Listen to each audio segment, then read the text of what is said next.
Well, even though I have checked every place for eggs, Max seems to think it's his responsibility to double check and eat what other crumbs or scraps he can find.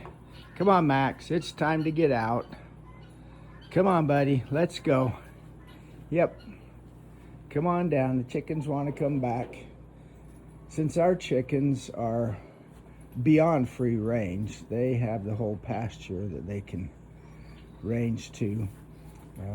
They pick and choose a lot of the places where they lay their eggs, and they really like this little hay loft. Sometimes an egg or two will get dropped between a bale. Max is good at trying to figure out that. We have over here, I don't know if you can see, between those wheels right there, you can actually see a little brown egg poking out right there. There's a couple of broody hens laying together. They've been laying on those eggs for a few weeks. We're hoping to see if they can bring some little chickies out. Little chickens that are naturally hatched, as these guys will be, tend to be much stronger. You have to babysit them a whole lot less because Mama's right there with them. Rosie's checking out the possibility of stealing an egg. That could be hazardous to her health. Anyway, we have found that when we let these broody hens raise a batch of chickens, there's a fairly high mortality rate, but the ones that survive are very healthy, very good chickens, and they have known everything natural. They've been out feeding on natural substances. We enhance it with fermented grains, and for basic chicken feed, it makes for good healthy chickens that lay good healthy eggs. And our girls are an incredible insect devouring machine. Well, here's Camille. She's an incredible chicken food devouring machine if we let her. But as you can see out here, oh, there's Barbara also. Our chickens roam everywhere. They fit through the fence slots. They get into the goat pen. They're out here in front of the feed shack. We just dumped a bunch of fermented grain there, but you can see the guinea fowls off in the distance. And if I pan all the way over here to the other pasture, the guineas will get out into this pasture, and they love to dig through the manure and the old hay, eating bugs and especially ticks. We have found one tick this spring so far on an animal, and that's it.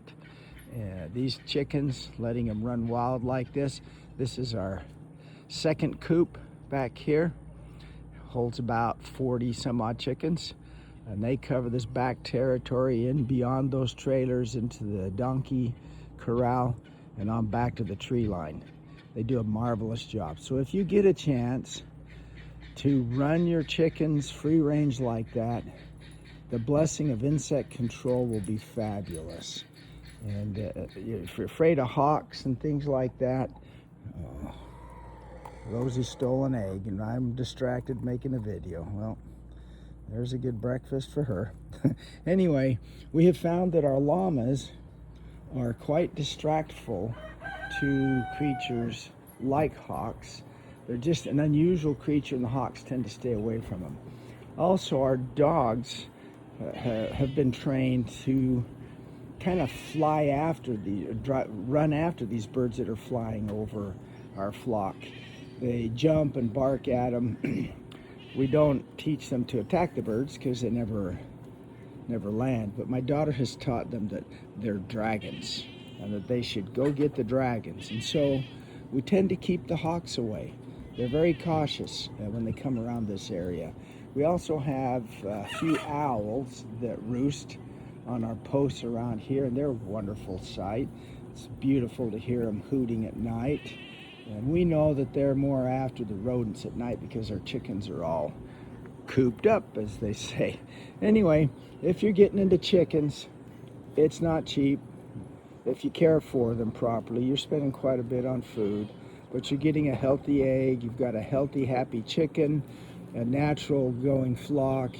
It's a wonderful blessing, and it just doesn't take that much time compared to all the other farm chores. So if you're going to get chickens, go for it. Just recognize there's some work, Alrighty, we got to protect the rest of our eggs here. Rosie, get out of there.